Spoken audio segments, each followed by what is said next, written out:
Salam olahraga sobat kiper semua, kembali bersama saya Tommy Mesias di channel review barang kiper. Hari ini adalah hari Rabu ketika direkam ya.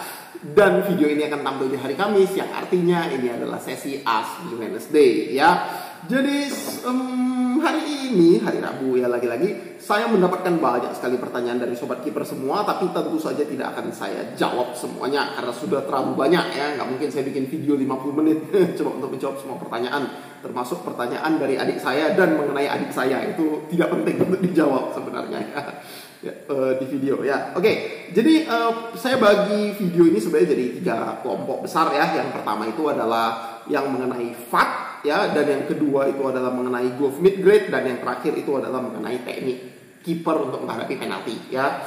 Jadi langsung aja saya mulai mengenai FAT ya. Jadi pengantar untuk sobat kiper yang mungkin baru saja mengikuti video ini ya, atau mungkin baru mengikuti channel saya dan mengikuti Instagram saya ya, yang bertanya-tanya kok banyak sekali yang mengenai FAT, itu kenapa sih? Nah, jadi FAT itu brand glove super top dari Indonesia yang udah sampai kualitas ekspor. Sebentar lagi katanya di bulan Juni ini dia akan merilis 3 glove terbarunya ya. Jadi buat sobat kiper yang sudah setia mengikuti channel review barang kiper ini sejak lama, mungkin sudah sering mendengar saya mendengungkan bilang bahwa FAT Venom Altus ini dengan FAT Venom Medius yang ada di tas, besok saya ada main bola jadi sudah saya taruh di tas. Itu adalah seri FAT Venom yang terakhir ya. Itu serial yang legendaris yang sudah bertahun-tahun ada dan akhirnya sudah dihentikan untuk membuat seri yang baru ya. Tentu saja ini ada berkaitan dengan rencana strategi dari FAT-nya sendiri. Dugaan saya itu masalah segmentasi ya. Jadi kalau ini spekulasi dari saya ya, tentu saja bukan dari sumber lain, pure dari saya sendiri.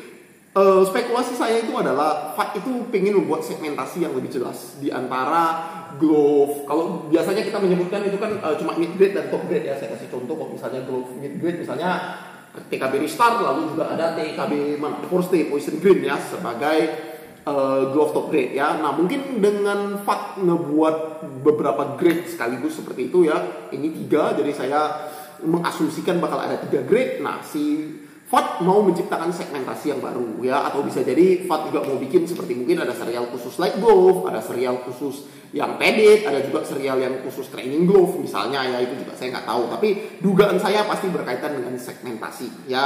Jadi FAT akan ada 3 glove baru ya yang udah dirilis, dan mungkin sobat kiper akan bertanya, tahu dari mana bang bakal ada 3? Nah, karena di price listnya itu ada 3 ya. Jadi bulan kemarin ketika liburan lebaran, FAT ada membuat sesi Q&A ya, sesi tanya jawab di Instagramnya, dan di situ dia mempublish bahwa dia akan menjual 3 glove-nya di 3 harga yang berbeda ya. Yang paling murah itu 400.000 kok nggak salah, lalu habis itu ada yang 640.000 dan ada yang 780.000 ya. Yang paling menarik tentu saja yang 780.000. Kenapa? Karena kalau glove mid grade 400.000 itu sudah ada ya, misalnya TKB Restart. Lalu glove top grade di harga 640.000 itu juga masih wajar, karena glove top grade itu memang biasa di kisaran 500 ke 600.000. Dia cuma sedikit lebih mahal, itu harga yang masuk akal untuk kualitas dan reputasi FAT ya.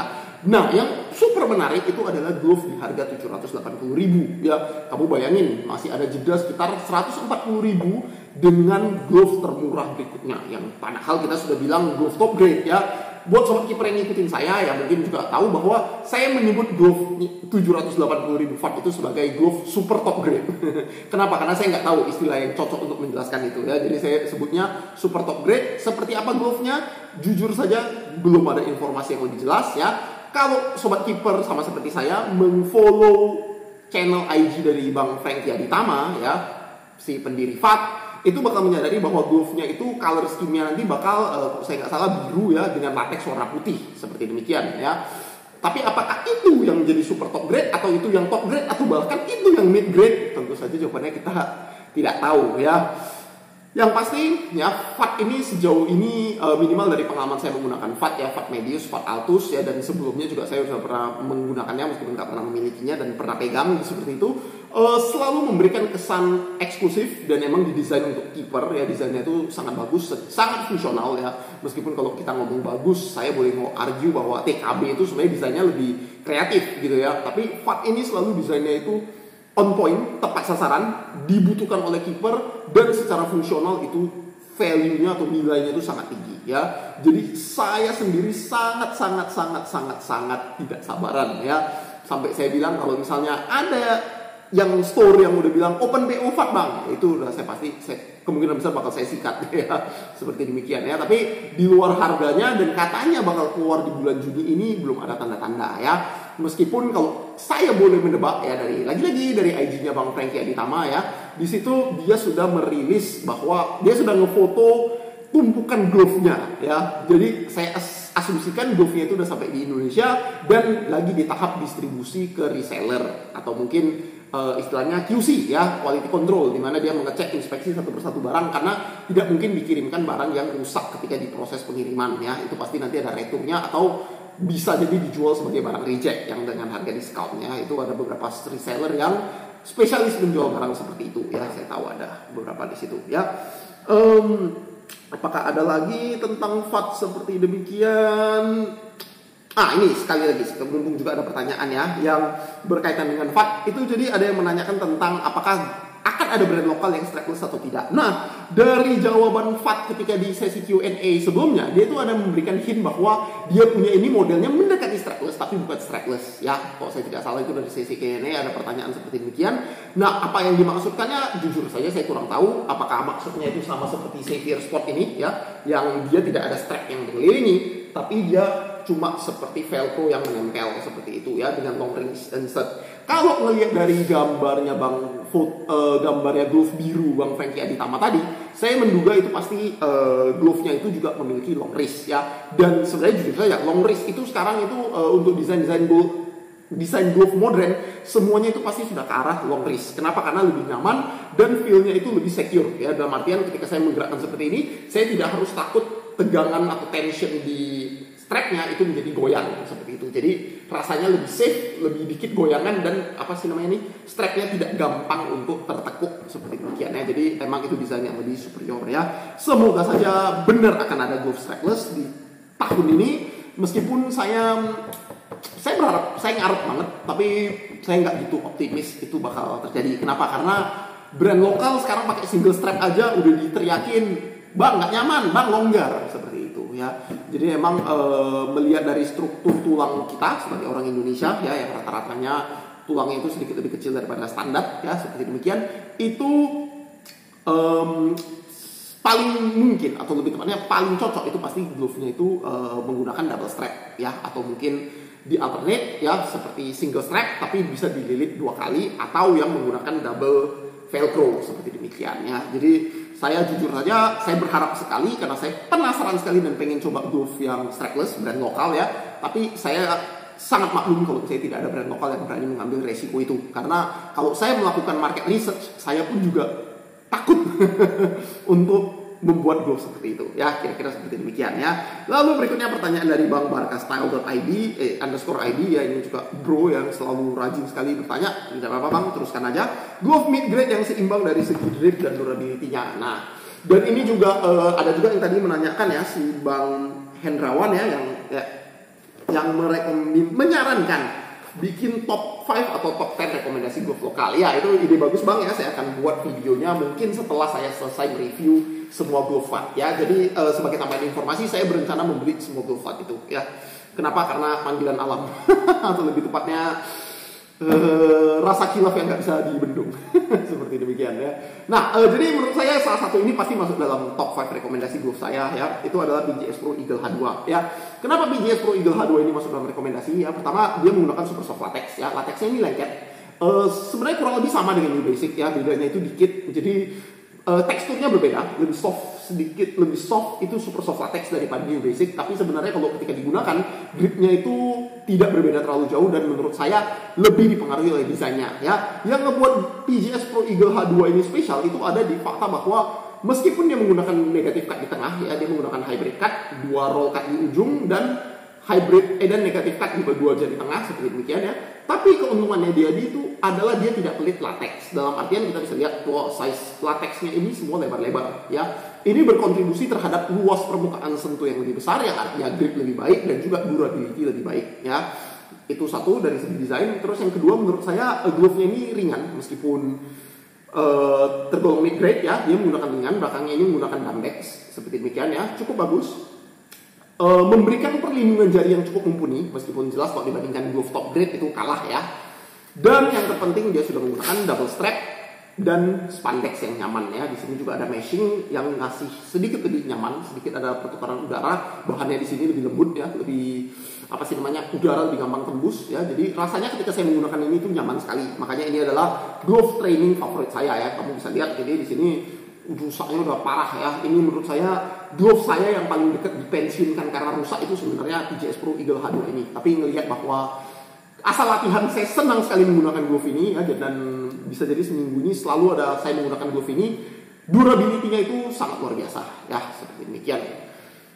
Sangat recommended, apalagi dengan sekarang saya lihat ada beberapa reseller yang menjualnya dengan harga 325.000. Harga retailnya harusnya 365. Jadi ada diskon 40.000, lebih dari 10%. Menurut saya itu udah ngebuat dia sangat worth it sekali ya, 325.000 atau 300, atau bahkan ada yang jual lebih murah. Kemarin kalau nggak salah pas lebaran ada yang jual di 310 kalau nggak salah ya. Jadi PJS Pro Eagle H2 sangat recommended ya, bisa digunakan untuk latihan, cukup bagus juga untuk digunakan bertanding seperti demikian ya. Lalu pertanyaan berikutnya yang saya mau bahas itu adalah dari Bang Putra Andika 7747 ya, ini penanya pertama hari ini. Kit, saya mau nanya cara nebak pas tendangan penalti. Nah, jadi ini sumbernya saya nonton. Jadi saya juga suka nonton YouTube bola seperti demikian ya. Sumbernya ini saya dapetin dari Unisport, jadi ada pelatih kiper dari Liga Denmark kok nggak salah, atau Liga Jerman gitu ya, yang ditanyain teknik untuk menebak tendangan, dan juga dari dokumenternya di Football ya, di Football. Di situ dia menjelaskan bahwa sebenarnya cara untuk paling nyata untuk bisa menebak itu adalah dari data statistik. Tapi tentu saja kalau sama kayak saya dan kamu yang mainnya tarkam, yang bahkan kita nggak tahu siapa yang bakal nendang seperti di tim lawan, itu jelas data statistik nggak berguna. Kalau kamu sudah mencapai level pro itu mungkin berguna ya. Tapi kalau di level tarkam itu jelas nggak berguna. Dan saya asumsikan kamu menanyakan ini di level tarkam, yang artinya kita nggak tahu siapa penendangnya, dia suka tendang seperti apa gitu ya. Nah, jadi yang pertama kamu harus lakukan itu adalah kamu lihat dari posisi dia mulai lari ya. Jadi kalau misalnya dia lari tepat di belakang bola, ya biasanya kalau ini kamu di sini ya, bolanya kan di situ, dia tepat lurus di belakang situ, itu kemungkinan besar dia akan menendang keras ya. Tendangan kerasnya itu biasanya itu bakal sedikit sulit ya sudutnya. Kenapa? Karena kalau kamu nendang lurus seperti itu, kamu akan sangat beresiko ketika kamu mencoba mengincar ke pojok ya. Coba aja kamu lakukan latihan tendangan di penalti seperti demikian ya. Itu akan ada sudut-sudut yang sangat sulit untuk kamu tendangi ya. Jadi sangat membantu kamu sebagai kiper, kamu coba berdiri di sebagai sudut pandang penendang penalti ya. Kamu bayangin di situ sudut-sudut apa yang mungkin saya kaki kanan ya. Jadi kalau saya mulai start dari benar agak lurus ya, mungkin cuma kaca segini ya dari bola ya, ini bolanya di sini, saya ngambil sudutnya kira-kira seperti ini ya, bukan 45 derajat. Itu saya pasti cuma bisa menendang ke arah sudut agak ke sana ya, menyeberangi badan saya atau ke tengah seperti demikian ya. Jadi menggunakan trik itu sangat membantu ya. Mengetahui posisi striker itu sangat membantu ya. Kalau dia posisinya 45 derajat, nah ini biasanya kamu sebaiknya perhatikan kaki dia, karena kaki berpijaknya dia, kaki yang menjadi kaki poros tendangan itu biasanya menunjukkan dia akan menendang ke arah mana. Meskipun kalau misalnya penendang-penendang yang jago, dia bisa saja melakukan trik dan akhirnya menendang dengan sisi kaki bagian luar ya. Makanya untuk tebak-tebakan seperti ini, yang seperti saya bilang, kamu coba bisa meningkatkan peluang kamu untuk mendapatkan tebakan yang tepat. Tapi tidak mungkin kamu bisa 100% tepat seperti demikian ya. Nah, lalu ada sedikit juga tips yang saya bisa sharing. Saya dapatnya dari 2 video tadi ya, yang dari Unisport dan dari DW Football, kalau nggak salah nama channelnya. Itu di situ akan sangat membantu juga kalau kamu menebak tendangan itu dari mata si penendang. Kalau si penendang itu hanya melihat bola, kemungkinan besar dia akan menendang dengan sangat keras. Kenapa? Karena dia visinya langsung kelihatan ke bola, dia tidak mau melihat kamu sebagai penjaga gawang gerak kemana. Dia pasti tujuannya adalah, saya sudah tahu saya mau nendang ke sini, saya akan tendang ke arah sana sekeras mungkin. Ya, itu strateginya. Kalau dia tipe yang mau melihat kamu seperti demikian, dia mau melihat langsung ke kipernya dan dia tidak terlalu memperhatikan bola, itu biasanya dia akan melakukan tendangan placing atau tendangan terarah tapi tidak begitu keras ya. Dan biasanya dia akan memperhatikan arah gerak badan kamu terlebih dahulu, dengan harapan kalau kamu udah ngambil gerakan ke kiri, dia biasanya akan nendang ke kanan. Jadi dia belum menentukan arah tendangannya seperti demikian ya. Contoh penendang penalti yang super jago menggunakan trik ini tentu saja adalah Bruno Fernandes dari Manchester United. sayang sekali MU gagal di Europa League, tapi tidak apa-apa, saya tetap cinta, saya tetap dukung, dan saya juga sakit hati. Tapi ya sudah, itu kehidupan sebagai fans sepak bola. Nah, di situ si Bruno Fernandes itu sangat senang untuk melihat si posisi si kiper lawan, lalu dia melakukan hop step atau loncatan kecilnya itu yang sangat ikonik sebelum akhirnya menendang. Tujuan dia meloncat itu sebenarnya dua. Yang pertama adalah memaksa kiper untuk menunjukkan kayak, ayo gerakan kamu kemana nih? Saya udah mau loncat nih. Karena itu akan mengacaukan timing kiper. Ya. Dan yang kedua, tentu saja dengan dia melakukan hop step, dia sebenarnya membeli waktu untuk dia melihat badan si kiper gerak dulu. Dan ketika dia mendarat akan ada hentakan tambahan sehingga tendangan placing yang dia lakukan itu masih lebih keras. Karena ada momentum dari loncatan yang bisa ditransfer ke bola, ya. Itu sebabnya Bruno Fernandes itu penendang penalti yang sangat bagus. Kalau saya tidak salah rate-nya untuk sepanjang masa nendang penalti itu 93% ya, dibandingkan dengan level rata-rata penendang penalti yang biasanya dibilang bagus itu 82-85% ya. Jadi itu trik penalti dari Bruno Fernandes yang jujur saja kalau misalnya kamu jadi kiper, kamu jumpa orang yang sudah mengerti sampai level seperti itu, rasanya tentu saja sangat sulit sebagai kiper untuk menendang tendangan seperti itu ya, untuk menahan tendangan seperti itu ya. Oke, sisanya kalau tidak saya lihat dari pertanyaan-pertanyaan lain itu kebanyakan cuma membandingkan glove A dengan glove B ya, atau mengenai perawatan glove. Itu tentu saja videonya semua sudah ada di channel saya di YouTube ini ya. Kalau kamu yang dari Instagram mungkin kamu tidak sadar bahwa saya punya channel YouTube ini, tapi semoga dengan ini kamu sudah tahu ya. Oke, ya saya rasa itu saja video hari ini ya. Senang bisa berbincang-bincang kembali dengan dalam Ask Me Wednesday ya, AMW istilahnya saya. Semoga sobat kiper terpuaskan rasa ingin tahunya ya. Salam olahraga, sampai jumpa.